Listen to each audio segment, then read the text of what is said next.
So here's how to create website on Shopify for dropshipping. But before we start, if you want to try out Shopify for free, click on my link down in the description. So once you're here on this page, go to the top and click on Pricing. Open the page in a new tab.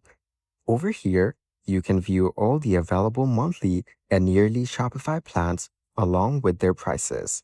If you want to start for free, then just click on my link down in the description. If you already have an account, then click on Login. Now, go to the left panel and click on Online Store.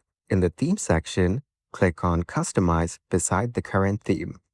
Scroll down to view the page, such as featured products in your store. You can customize the header, template, footer from this page. Select a section or block in the sidebar to start. Once you're done customizing, go to the top right corner and click on Save. And that is exactly how to create a website on Shopify for dropshipping.